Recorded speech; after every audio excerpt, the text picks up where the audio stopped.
Anna Nygård är skapingen. Kvart helt om American Genesis så inte generellt.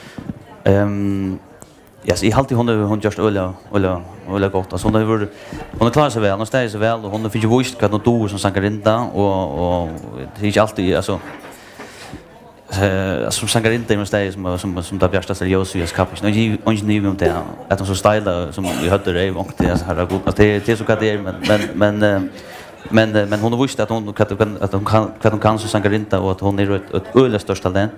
Och så nu ska hon ska ha en sån där rot lika att fördöja det och låta det sådana och så komma åter och största åter. Nu snackar de om att det är kväll så kappen kan kunna.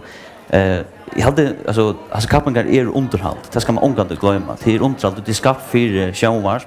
och så de sista veckan och var så eller kritisk och han har alltid ett folk för pitcha hetta så just en fast och såna kan och jag säger inte ett år och tar ångande sunche värre än det gör du gör så det då i handen vill ju hokt att ta snacka vi igen Persa Kriga sen till färdrunden så då ställa ett filmen av rätt runda så till det alltså det han tog så just som de runt där så tog runt då är det ganska vi manglar Blackman och vi är det blir synte för nek kram och såna manglar också på att säga att det är inte gott nog. Du säger ju jar var det simpelt inte gott nog. Jag hade shower alltså jag hade inte gå fram först och det gör att jag ska vara helt ärlig. Det var inte för men det är ganska tydligt stand av en stora orkester man höjer och ta viska så att det var pressa i och det sjunker fast och såna. Men att andra region just i Jörskål det var det ganska rättvist det var allt. Nej, jag vill aldrig se att det var rättvist. Alltså, jag var chockerad. Jag har absolut vant att hon inte är i persna.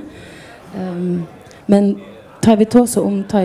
Remi som domare ska avgöra med två av sönen för han väljer så alltid att han valde rätt. Vi har som för honom. Ja, för det. Tog att som man säger Anna hon är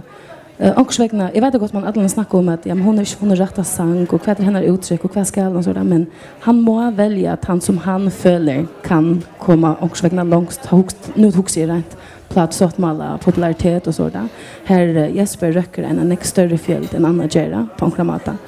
Rent kommersiellt.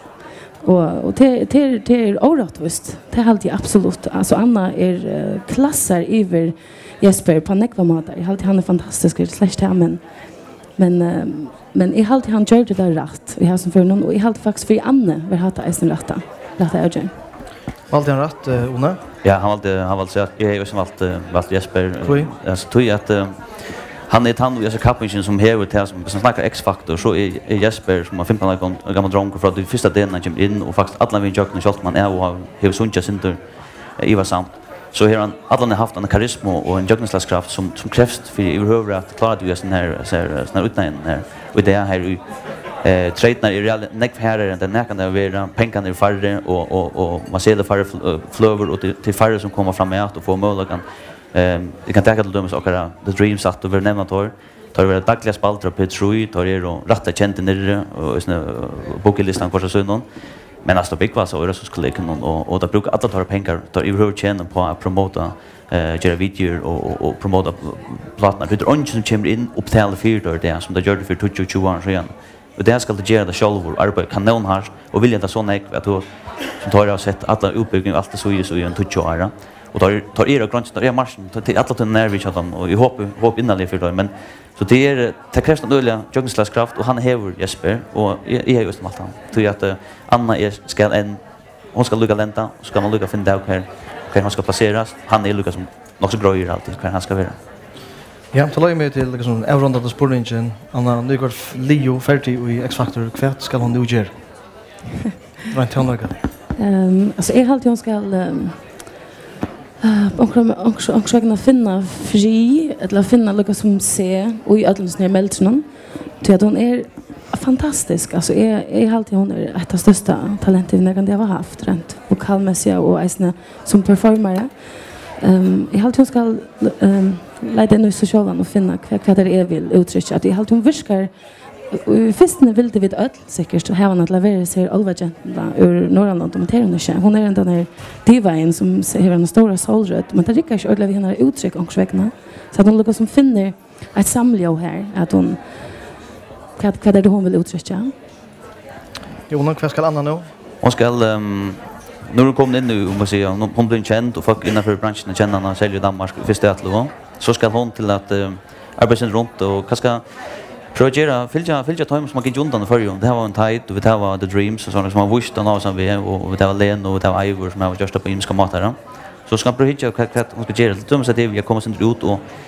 och vi ska skriva tonlag själv så ska han för ut och skriva samma öron folk om för att lära när folk att känna. Att ett som inte skriver tonlag själv så ska han finna två sångskrivare som kunde skriva två sånger till henne som passar den där det som hon vill. Så det kräver nu till henne att lucka för en fri sådana och att allt det är känsliga hype lägga sig sen då tar den fettla och så ska hon finna det rätta folket när vad samman vi det är legend och just här så vi inte after the dreams vi står ju mot chief one så vad skulle snäcka då komma så det han fänga att ur renseln kan man se från MTV så är det vi nere jag någon det här G-pop och såna så fänga han att lucka och fiska då upp och så har han brukt öl orsko på att så kommer man diskutera vad tjänar han på det inte är lika glad vi hoppas inte några pengar på det så tar haft öl glädje av honom så att han är skapt för liksom ta image där och hur visst han vägen så det är hon ska finna det rätta fallet när samman vi var inte till med det är alltid faktiskt inte ska vara det nej är alltid inte till han och i henne för absolut inte han är otroligt dålig och han ska han får arbeta med Jesper Rönnchen men annars ska inte ha en sån men han känner till fallet som det är han kan bruka han som vi är ja absolut ja mellan en stötter och online så han tack för att du kom med kvann live kvalt så tack